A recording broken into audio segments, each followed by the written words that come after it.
Okay, so this lesson's on Module 2, Lesson 4. We're going to talk more about solving linear equations. It's nothing new. We're going to use the same process that we did in Lesson 3. It's just that we're going to add, some slightly more complex equations to solve. So it's just going to be, more of the same stuff, but with a few more steps and maybe a little bit more complexity. We are going to focus on these same three steps to the process, though. Nothing's changing here. We're still going to clean up both sides of the equation by simplifying as much as we can.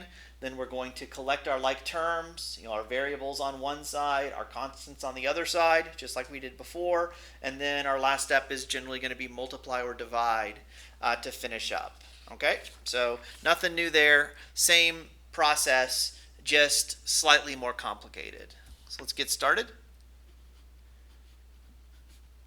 So 8x minus 1 equals 9x plus 3 is our first equation here. So going through our process, our first step is to clean it up as much as we can, but there's really nothing I can do this time. Remember, if our terms are not like, and this is a constant, this is a variable term on the left, nothing I can do. On the right, same thing, constant and a variable, not like, can't put those things together. Okay, so don't really have anything to do for step 1. So step 2 is to collect our like terms. We want to get our variables onto one side and our constants onto the other side. Now this is a problem where people, they just overthink it because, what should I move the 8x over here or the 9x over here? Should I move the 1 over here or should I move the 3 over here? The answer is, doesn't really matter. You can move any term in this problem and you'll be making progress, because if I'm just going to move the 8x. For example, 8x minus 8x equals 0. If I do that, I'll move the x over here, okay? And this will be gone.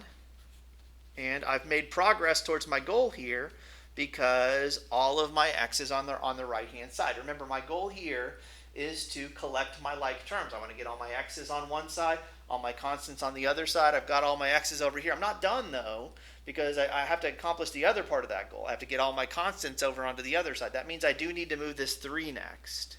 3 minus 3 is equal to 0. That gets rid of those. When x is the same as x, negative 1 and negative 3 is negative 4, and I'm done. Okay? So I chose to move the 8x first, and it was fine because it got all my x's onto the right-hand side. You don't have to pick a specific term to move in a problem like this. You just have to make sure you pick something that moves you towards your goal. Okay? And so we've accomplished that here. Now, let's do the same problem one more time, but let's choose a different term to move first, and we'll see how even though the process looks slightly different, we do get to the same answer. Okay? So let's say I chose to move this 9x over here to the other side first. It would have been fine. And this is probably, I really like the first way we did this here.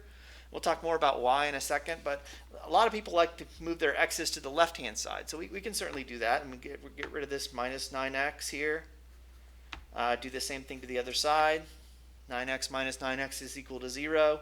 That gives me a negative 1x. Okay? But keep in mind what your goal is here. Your goal is to collect your like terms. You want to get your x's on one side. You want to get your constants on the other side. So all of my x's are on the right. It means I want to take my constants and move them over. I'm sorry, all my x's are on the left. I want to take all my constants and move them over to the right. Then I'll get rid of these two terms. 3 plus 1 is 4.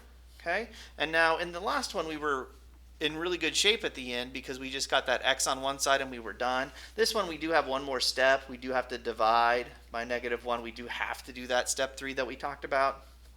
But we get x equals negative 4.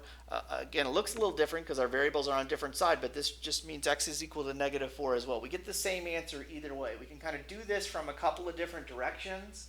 And you can't really pick wrong with equations like this as long as you're keeping your eyes on the goal here. My goal is to get all my x's on one side, get all my constants on the other side, moving terms to make that happen. You can't choose wrong. There's several different ways to get to the same point.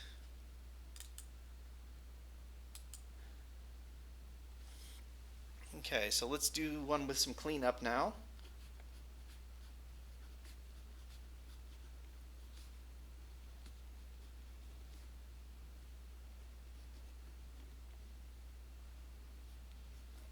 Okay, so let's solve this equation next. So first step is to clean it up, and we can definitely do some cleanup here. We need to look for like terms that are on the same side of the equal sign to work with. So over here on the left, x and 4x, those are like terms, right? So I can add those together. Remember, if you just have an x with no coefficient, the implied coefficient in front of it's a 1. So 1 plus 4x is 5x. Don't try to combine that with the 18. The 18 is not a like term with the other terms on that side, so it's just got to stay separate. So we'll just bring it on down. Okay, over here on the right side, negative 10 and negative 17. Those are like terms. I'm just going to bring the negative 4x down. Okay, and then negative 10 and negative 17. Those signs are the same. They're both negative numbers, so we're going to add them up, get 27, and keep the sign. That's our rule for adding those negative numbers like that. Okay, so there's our first step. Clean up both sides. Again, can't do anything else over here because our terms are not like. Okay, so good start. So next we want to start working towards collecting those like terms. So I'm going to start by getting all my x's onto one side. I'm just going to move this 4x over and get all my x's onto the left side. So to get rid of a subtraction, negative 4 plus 4 is equal to 0. So I'm going to add 4x to both sides. That'll cancel those off. Over here, 5 plus 4 is 9. Okay. So doing good. We got our x's over here. We still got this 18 that's messing us up, so we need to get all of our constants and move them over to the other side. So 18 minus 18 will give me the 0 that I want to get rid of that. And if I do it to one side, I have to do it to both sides. Okay, so again, my goal here is to collect my like terms. Got my x's on the left. This will get all my constants on the right. That's good. That's what we're looking for. So 9x comes down. Negative 27, negative 18. They're both negative, so we can add and keep the sign. So that'll give us 45. Our original numbers were negative. It's still going to be negative. Okay, so x is on the left, constants on the right. We've collected our like terms, so that's pretty good. Last step, multiply or divide to clean it up. In this case, we're trying to get rid of multiplication, so we need to divide by 9. That'll get rid of those. Negative divided by positive is going to be a negative, and then we just do our division, and we'll get negative 5 there.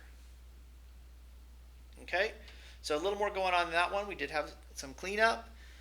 We did all 3 steps. We had to collect our like terms, right? And then finally we divided here to finish up and get our final answer.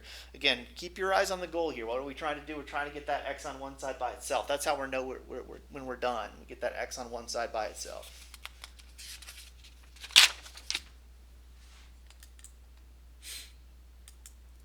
So the nice thing about this lesson is, you know, the problems are slightly more complicated, but there's really no new ideas here. We're just using the same ideas, just in a slightly more complex set of problems. Okay, so let's get started here. First step is clean it up, right? We want to do all of the simplifying that we can. There's definitely some cleanup we can do here. 32 minus 17, those are like terms. We can put those together. Okay, on the right, we have the parenthesis. We know how to deal with that. We did quite a bit in lesson 2. We need to use that distributive property. We're going to take that across. 3 times x, and then 3 times negative 2 is negative 6. Okay, so we did definitely have some cleanup to do here. So next, this one's a little simpler than the last couple in that we don't have any x's on this side. And so, you know, some people like to move the x's over here to the left. To me, there's just no reason to do that. We want to isolate our like terms, and this is our only x term in this whole problem, right? This 3x is the only spot that x shows up. This is great. We don't want to mess with it. We just want to leave it where it is, and then we want to take the stuff that doesn't have x's and move it on to the other side, right? That's the best way to approach this. This is good that it's by itself. We've isolated it. Don't mess with it. Move this 6 instead, okay, to get rid of it, right? Because that leaves all my x's on the right. And 15 and 6, we can add those up, gives me 21, and all my constants are on the left. Okay, and that's my goal here. We're going to collect our like terms. We've done that. Last step, trying to get the x by itself. We're trying to get rid of this 3. 3 divided by 3 is equal to 1, and if I do it to one side, I've got to do it to both sides. So x is equal to 7 is going to be our answer there. Okay, So again, clean it up, collect your like terms. Don't make these more complicated than they are. When you have a situation like this where you have that 3x as your only x term, there's no reason to add steps to the problem by moving that, right? We just want to leave it where it is, get all of our constants onto the other side. We're in great shape. Then just divide to finish up.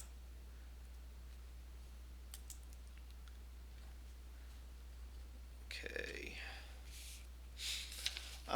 This problem messes some people up a little bit. Sometimes.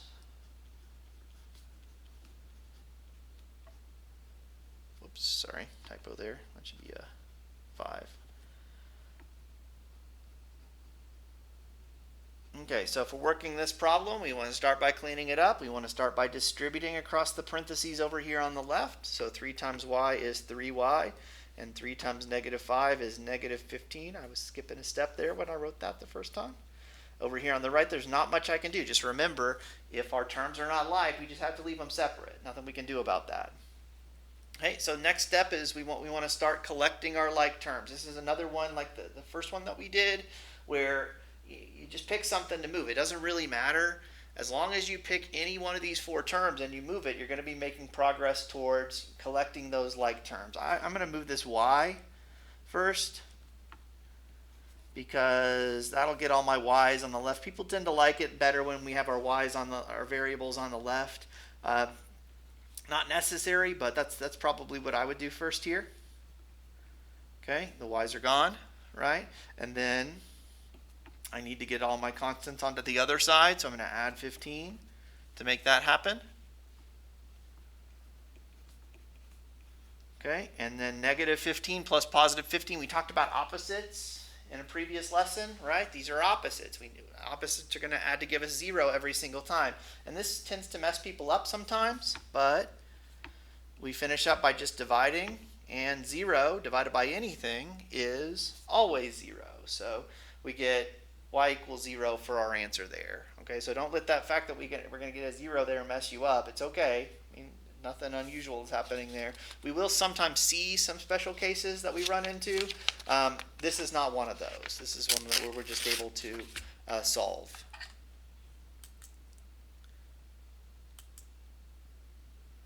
Okay, let's do one more.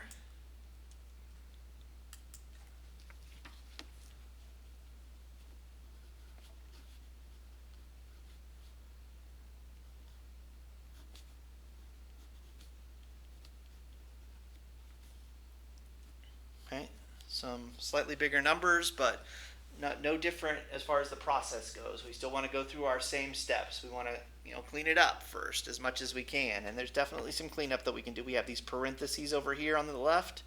We want to get rid of those. So 3 times 5c, 3 times negative 1, bring our negative 4 on down. Not much I can do on the right. Remember, if your terms are not like on the right, you can't do anything with them. So we just have to leave those separate. On the left side, there is some more that I can do, because the negative 3 and the negative 4 here are both like terms, so we can put those together.